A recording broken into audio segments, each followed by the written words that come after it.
Now, as World Tourism Day is commemorated, Nigeria is considering investing aquatic potential in tourism. Considering the several kilometers of coastline, untapped waterways, deep sea, and more, Nigeria aims to make it even more accessible, viable, and alluring. The FSC seems timely, especially now that the country is looking to diversify from its crude oil-based economy to other non-oil revenues. The theme for 2022 World Tourism Day is Rethinking Tourism.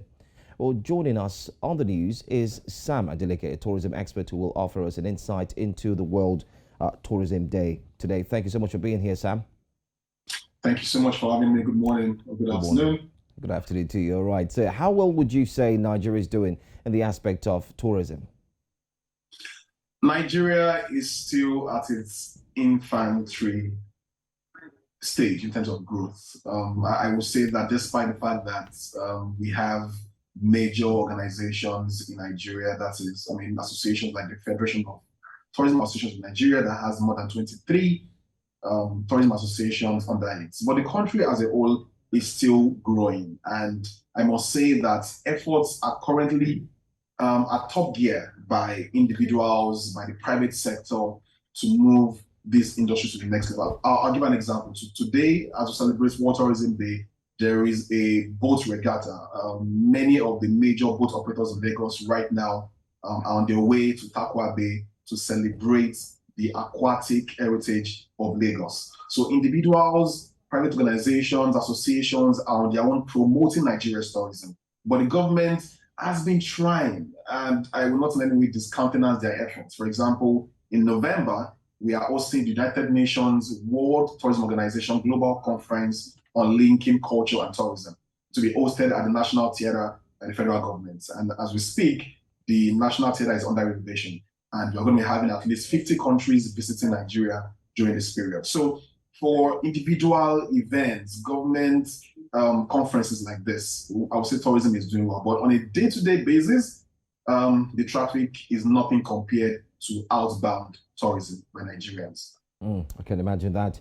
Well, Nigeria hopes to actually rethink its tourism in the aspect of aquatic. I mean, you just talked about the boats who are making their way to Takwa Bay and how the celebration is ongoing as we speak. Well, do you think the aquatic aspect of tourism has a lot of potentials, especially for Lagos and Nigeria as a whole?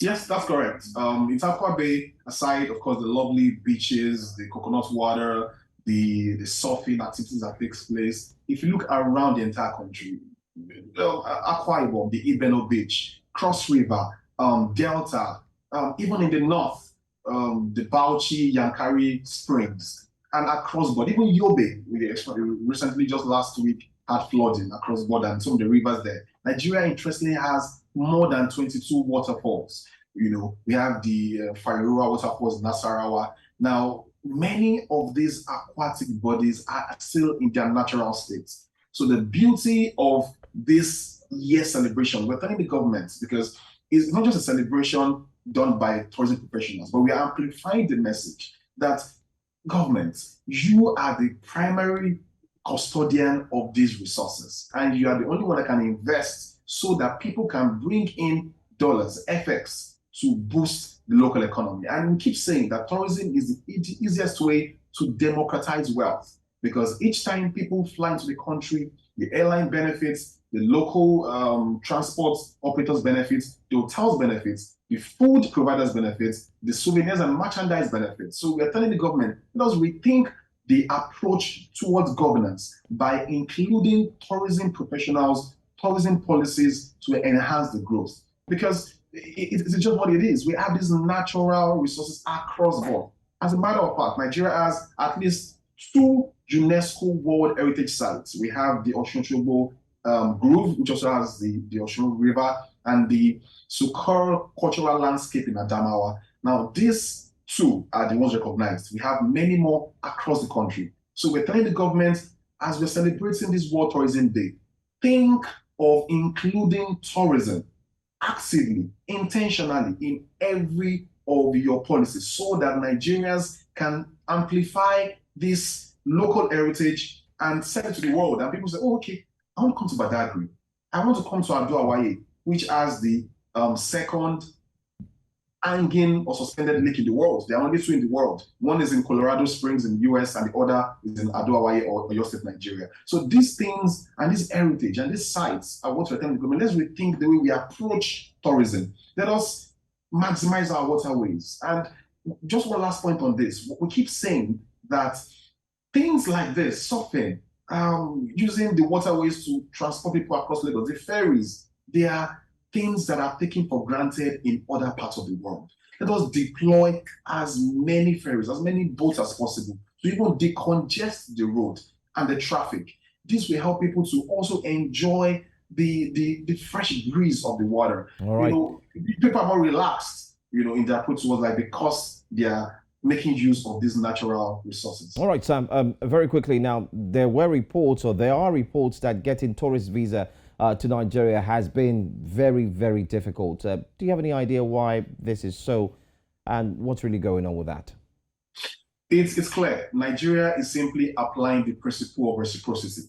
Now, Nigerians also have difficulty getting tourist visas to these other countries, the US, the UK, South Africa, Egypt, and all of that. So when these guys or these tourists from these countries want to come to Nigeria, we find it difficult. But in spite of that, Nigeria is being gracious and has been gracious enough to provide what we call the business visa on arrival, which actually can be applied for by tourists as well. But actually, it's expensive and it comes out in 24, 48 hours. As a matter of fact, in our business, in our company, almost every day we process business or we assist to process business visa on arrival for tourists across the world. Last week we had Chinese Americans. This week we have Kuwaitis coming. Next week we're having Indians coming to explore Lagos, to explore Nigeria, to explore the north.